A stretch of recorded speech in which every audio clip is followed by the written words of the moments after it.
حضرت اسامہ بن زید رضی اللہ تعالی عنہ بیان کرتے ہیں، نبی صلی اللہ علیہ وآلہ وسلم مدینے کے کسی بلند مکان پر چڑھے تو فرمایا، کیا تم دیکھ رہے ہو جو میں دیکھ رہا ہوں؟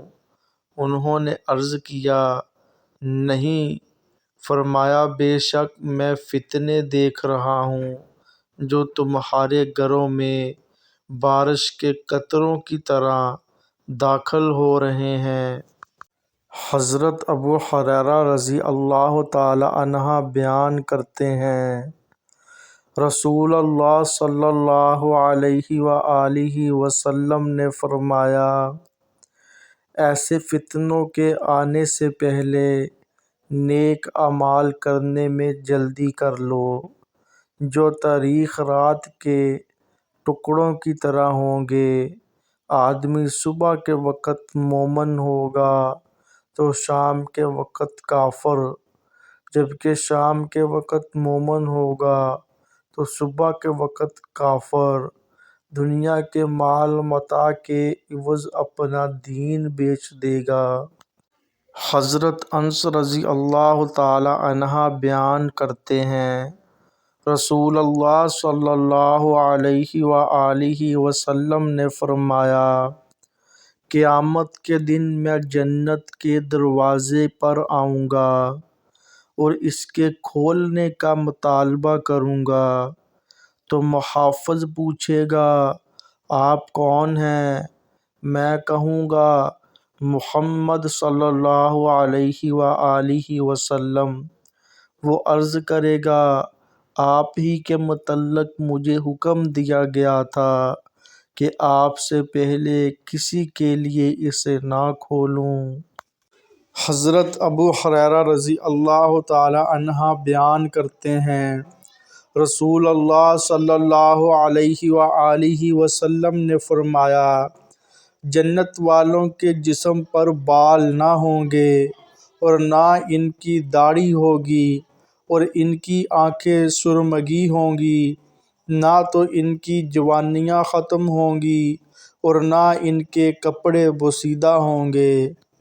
حضرت ابو ہریرہ رضی اللہ تعالی عنہ بیان کرتے ہیں، رسول اللہ صلی اللہ علیہ وآلہ وسلم نے فرمایا، اللہ تعالیٰ نے فرمایا، میں نے اپنے صالح بندوں کے لیے جنت میں ایسی چیزیں تیار کر رکھی ہیں جو نہ تو کسی آنکھ نے دیکھی ہیں اور نہ کسی کان نے سنی ہیں اور نہ ہی کسی انسان کے دل میں ان کا خیال گزرا ہے۔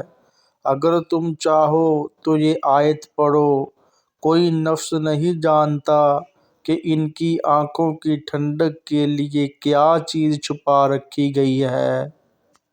حضرت ابو سعید اور ابو ہریرہ رضی اللہ تعالی عنہ سے روایت ہے کہ رسول اللہ صلی اللہ علیہ وآلہ وسلم نے فرمایا، جنت میں ایک اعلان کرنے والا اعلان کرے گا، اب تم صحت مند ہی رہو گے، کبھی بیمار نہیں ہوگے، تم ہمیشہ زندہ رہو گے، کبھی مرو گے نہیں، ہمیشہ جوان رہو گے، کبھی بوڑھے نہیں ہوگے، اور تم ہمیشہ خوشحال رہو گے، کبھی بدحال نہیں ہوگے۔ حضرت ابو سعید رضی اللہ تعالی عنہ بیان کرتے ہیں، رسول اللہ صلی اللہ علیہ وآلہ وسلم نے فرمایا، پہلا گروہ جو روز قیامت جنت میں جائے گا، ان کے چہرے اس طرح روشن ہوں گے جس طرح 14ویں رات کا چاند روشن ہوتا ہے۔ دوسرا گروہ آسمان سب سے زیادہ چمکدار ستارے کی طرح روشن ہوگا، ان میں سے ہر آدمی کے لیے 2 بیویاں ہوں گی، ہر بیوی پر 70 جوڑے ہوں گے، اس کی پنڈلی کا گودا ان کے اوپر سے نظر آئے گا۔ حضرت انس رضی اللہ تعالی عنہ بیان کرتے ہیں، رسول اللہ صلی اللہ علیہ وآلہ وسلم نے فرمایا، معراج کی رات میں جنت میں چل رہا تھا کہ اچانک میں ایک نہر پر پہنچا۔ اس کے دونوں کناروں پر کھولدار موتیوں کے گنبد تھے۔ میں نے کہا، جبرائیل یہ کیا ہے؟ انہوں نے کہا، یہ کوثر ہے جو آپ کے رب نے آپ کو عطا فرمائی ہے۔ میں نے دیکھا کہ اس کی مٹی اعلیٰ خوشبو والی کستوری تھی۔